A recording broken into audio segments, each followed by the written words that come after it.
Hello dear students, welcome to my channel Education Simplified by OCDC.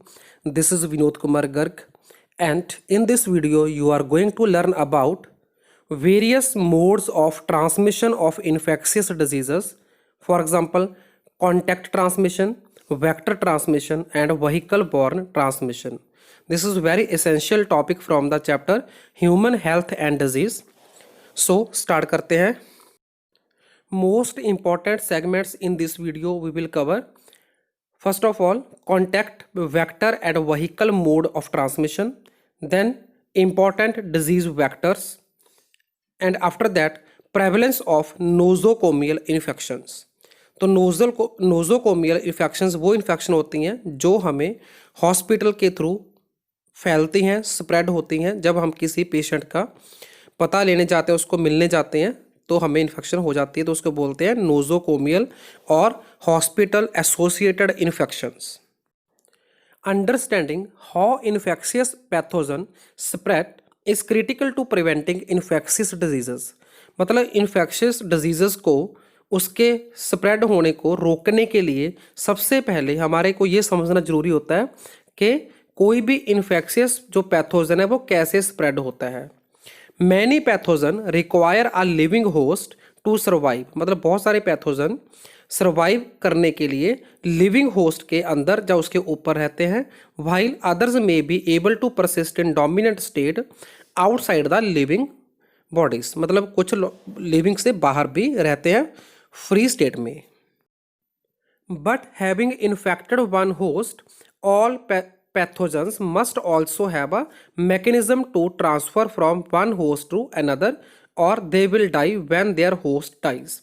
मतलब जब एक person को इन्फेक्शन हो जाती है किसी भी माइक्रो ऑर्गेनिज्म से, तो उस माइक्रो ऑर्गेनिज्म के पास कोई ना कोई ऐसा मैकेनिज्म जरूर होना चाहिए जिसके थ्रू वो एक होस्ट से दूसरे होस्ट में ट्रांसफ़र हो सके, ट्रांसमिट हो सके. अदरवाइज वो जो इन्फेक्टेड जो माइक्रो ऑर्गेनिज्म होगा, जो पैथोजन होगा, तो वो पैथोजन मर जाएगा. ठीक है. सिमिलर तरीके से जैसे हमने अभी कोरोना में सुना था कि सोशल डिस्टेंस का पालन हमने करना है, तो उसका रीज़न यही था कि जब उसको ह्यूमन चेन नहीं मिलेगी कोरोना वायरस को, तो वो वायरस डाई हो जाएगा, मर जाएगा. तो उससे जो कॉन्टैक्ट के थ्रू स्प्रेड होती है डिजीज़ वो रुक जाएगी. Host have evolve defence against pathogen. तो जो होस्ट होता है उसके पास भी कोई ना कोई ऐसा मैकेनिज्म होता है जिसके थ्रू वो अपने आप को डिफेंड करता है ताकि पैथोजन उसको बीमारी ना कर सके. But because their rate of evolution are typically slower than their pathogen, so host are usually at an evolutionary disadvantage. मतलब जो होस्ट होता है उसका एवोल्यूशन बहुत स्लो होता है, बट जो पैरासाइट होते हैं, जो इन्फेक्शन करने वाले पैथोजन होते हैं, उनका एवोल्यूशन बहुत तेज़ होता है. सो जो होस्ट होता है वो अपने आप को ज़्यादातर डिफेंड नहीं कर पाता. An individual capable of transmitting a pathogen without displaying symptoms is refer to as a carrier. मतलब कोई भी ऐसा इंडिविजुअल जिसको खुद को सिम्टम्स नहीं है बट वो आगे इन्फेक्शन पास ऑन कर सकता है, तो उसको हम कैरियर बोलते हैं. A passive carrier is contaminated with the pathogen and can mechanically transmit it to another host. However, a passive carrier is not infected. मतलब passive carrier वो carrier होता है जो खुद infected नहीं होता बट वो contaminated है. मतलब उसके ऊपर कहीं ना कहीं पैथोजन जो है वो लगा हुआ है और वो मैकेनिकली उस पैथोजन को दूसरे होस्ट को स्प्रेड भी कर रहा है, तो उसको बोलेंगे पैसिव कैरियर. ठीक है.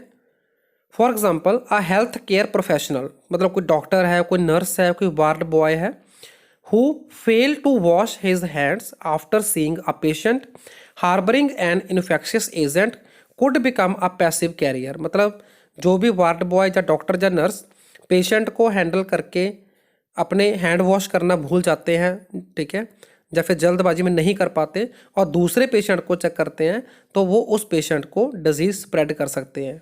ठीक है, लेकिन वो खुद इन्फेक्टेड नहीं है. बाय कॉन्ट्रास्ट, मतलब इसके उल्ट, an active carrier is an infected individual. जो एक्टिव कैरियर होता है वो खुद भी इन्फेक्टेड होता है, and who can transmit the disease to others. An active carrier may or may not exhibit signs or symptom of the infection. मतलब जो एक्टिव कैरियर होगा उसमें बीमारी के साइंस और सिम्टम हो भी सकते हैं, नहीं भी हो सकते। जिसमें सिम्टम नहीं होंगे उसको बोलेंगे asymptomatic but active carrier. Clear?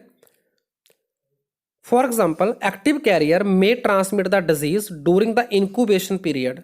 Incubation period का मतलब होता है कि जैसे फॉर एग्जाम्पल कोई माइक्रो ऑर्गेनिज्म किसी इंसान के अंदर, जो भी पैथोजन है वो किसी इंसान के अंदर किसी महीने की 1 तारीख को एंटर होता है, बट उस इंडिविजुअल को जो सिम्टम आते हैं बीमारी के वो आते हैं 8 तारीख को। तो बीच में जो 7 दिन का डिफरेंस है वो डिफरेंस को बोलेंगे इंक्यूबेशन पीरियड। और इस पीरियड में जो पैथोजन होता है वो किसी भी इंडिविजुअल के अंदर अपने आप को सिर्फ ग्रो करता है। तो जैसे ही उसकी ग्रोथ काफ़ी ज़्यादा हो जाती है तो उस इन्फेक्टेड पर्सन को साइंस और सिम्टम आने स्टार्ट हो जाते हैं। लेकिन जब तक उसको इंक्यूबेशन पीरियड चल रहा है तब भी वो इन्फेक्टेड पर्सन दूसरों को इन्फेक्शन कर सकता है, तो उसको बोलेंगे एक्टिव कैरियर।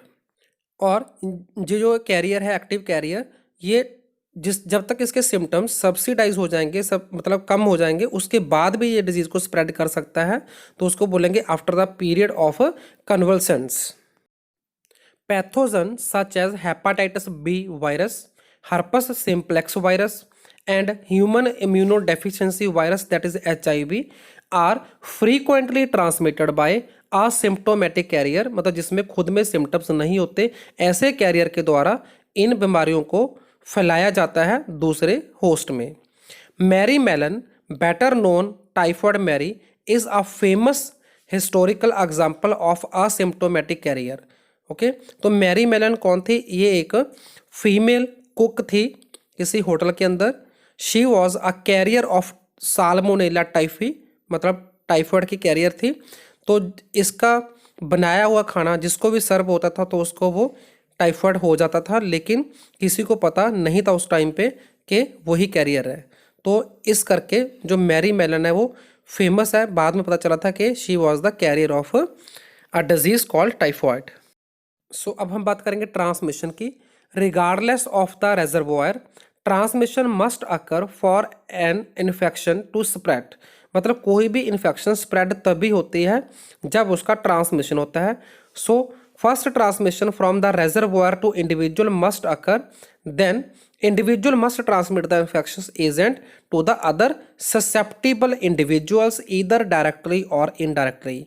मतलब सबसे पहले कोई भी जो ऑर्गेनिज्म जो पैथोजन की फॉर्म में है वो पैथोजन किसी रेजर्वोयर में होता है। फॉर एग्जाम्पल जो HIV वायरस है उसका रेजर्वोयर मंकी है। तो सबसे पहले तो मंकी के थ्रू किसी पहले इंडिविजुअल में HIV वायरस एंटर होगा, तो उसके बाद उस इंडिविजुअल से बाकी इंडिविजुअल्स में ट्रांसफ़र होगा। ठीक है, तो वो जो ट्रांसफ़र होगा, जो ट्रांसमिशन होगा वो डायरेक्टली भी हो सकता है, इनडायरेक्टली भी हो सकता है। इनडायरेक्टली मतलब थ्रू द वेक्टर और अ व्हीकल। क्लियर? तो अब हम बात करेंगे नेक्स्ट कॉन्टैक्ट ट्रांसमिशन की। Contact transmission include direct contact और indirect contact. Person to person transmission is a form of direct contact transmission. जब ह्यूमन से ह्यूमन में फैलेगा, ठीक है, तो उसको डायरेक्ट कॉन्टैक्ट ट्रांसमिशन बोलेंगे। Here the agent is transmitted by physical contact between two individual through the action such as touching, kissing, sexual intercourse और the droplet spray. Droplet spray जो तब बनती है जब कुछ स्नीज करता है या फिर कफ करता है। Often contact between mucous membrane is required for the entry of pathogen into the new host, although skin to skin contact can lead to mucous membrane contact if the new host subsequently touch a mucous membrane।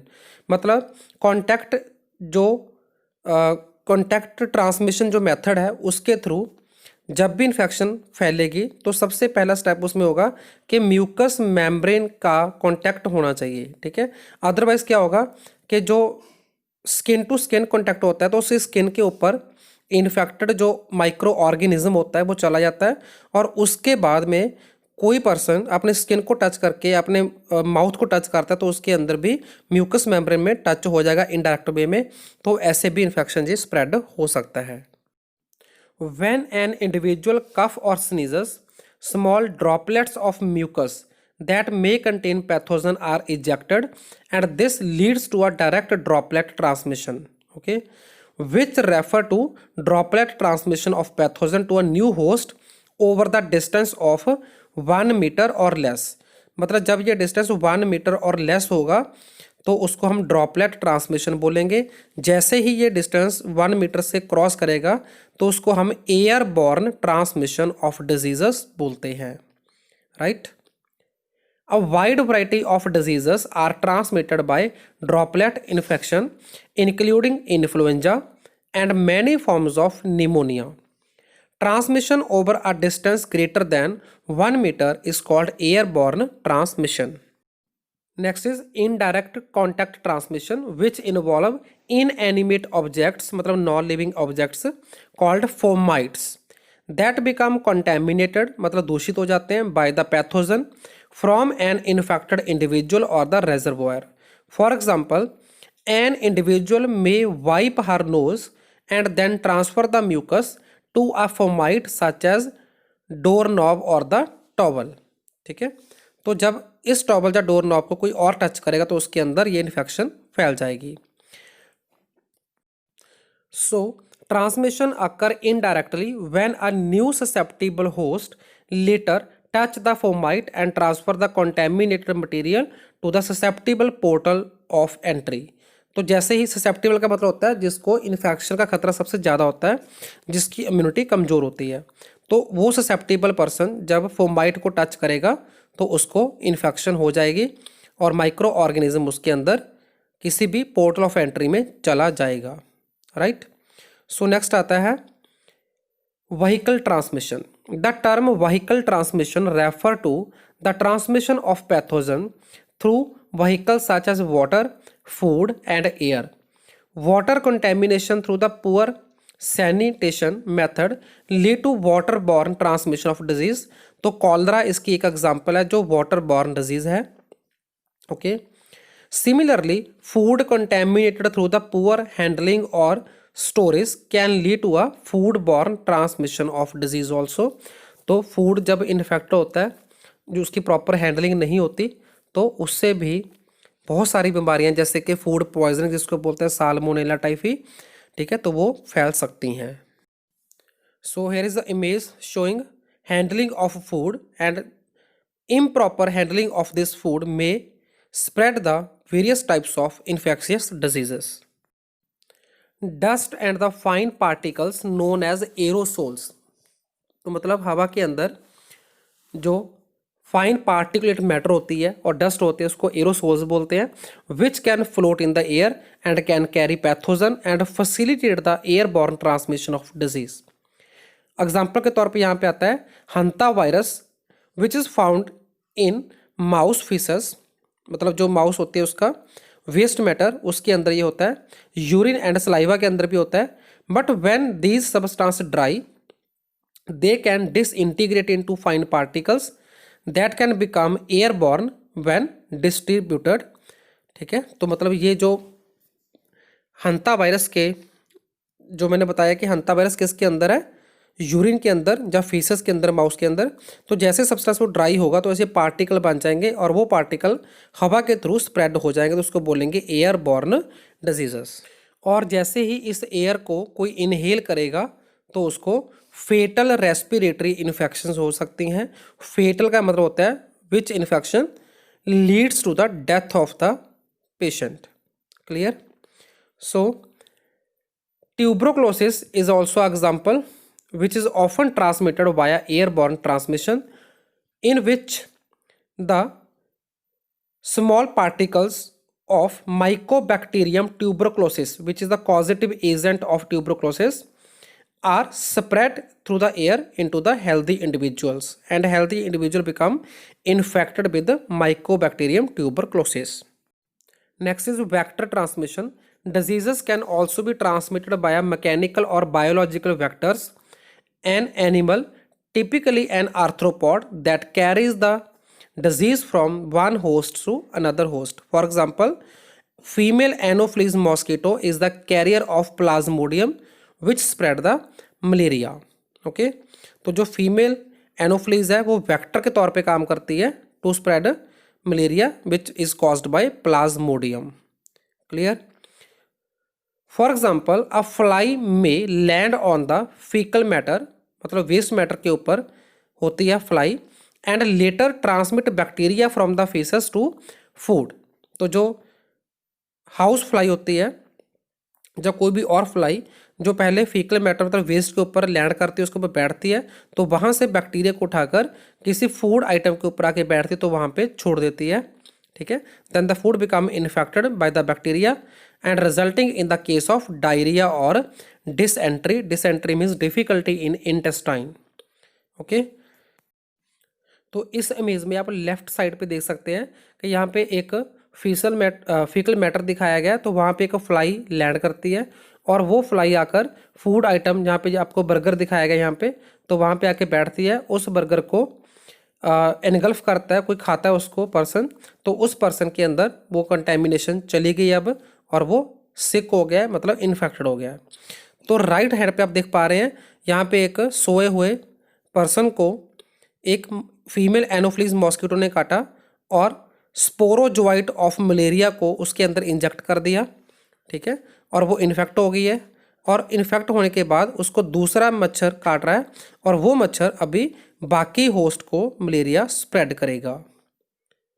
अब आता है biological transmission occurs when the pathogen reproduces within a biological vector that transmit the pathogen from one host to another. Arthropods are the main vector responsible for biological transmission. Okay, तो ऐसे arthropod में सभी तरह के insects आते हैं। Biological insect vector include mosquitoes which transmit malaria and other diseases and lice which transmit typhus. Typhus is also a type of fever known as typhus fever. Species of the mammals can transmit rabies to human. ठीक है, जैसे dog हो गया, rabbit हो गया, तो उसकी bite के थ्रू रेबिस नाम का जो वायरस है वो फैलता है। नेक्स्ट हमारा आता है quarantining. Individual suspected or known to have been exposed to certain contagious pathogen may be quarantined और isolated to prevent transmission of the disease to others. ठीक है, तो अभी ये कोरोना टाइम में बहुत सुना होगा सभी ने टर्म क्वारंटाइन। तो मतलब जैसे ही वो सस्पेक्टेड पेशेंट होता है जिसको हमें लगता है कि उसको कोरोना की इन्फेक्शन हो चुकी है, तो जब किसी भी और पैथोजन की इन्फेक्शन है तो उसको स्प्रेड को रोकने के लिए, ट्रांसमिशन को रोकने के लिए उस सस्पेक्टेड पेशेंट को कुछ दिनों के लिए हमने आइसोलेट करना था, उसको क्वारंटाइन बोलते हैं। और कितनी ड्यूरेशन के लिए क्वारंटाइन करना है, it always depends upon the incubation period of the particular pathogen जिसके थ्रू इन्फेक्शन हुई है, जिसकी इन्फेक्शन हुई है। ओके, अब आता है हेल्थ केयर एसोसिएटेड और nosocomial infections. Infection acquired in health care facilities including hospitals are called nosocomial infection. मतलब मैंने आपको इसी वीडियो में बताया पहले ही कि जब हम किसी पेशेंट का हाल जानने के लिए जाते हैं हॉस्पिटल में, विजिट करते हैं, या किसी भी और रीज़न के कारण विजिट करते हैं, तो वहाँ से हमें कोई इन्फेक्शन हो जाती है तो उसको बोलेंगे हॉस्पिटल एसोसिएटेड या फिर हेल्थ केयर एसोसिएटेड इन्फेक्शन या फिर nosocomial infection. So this was all about the various methods of transmission of diseases. Thanks for watching this video. Thank you.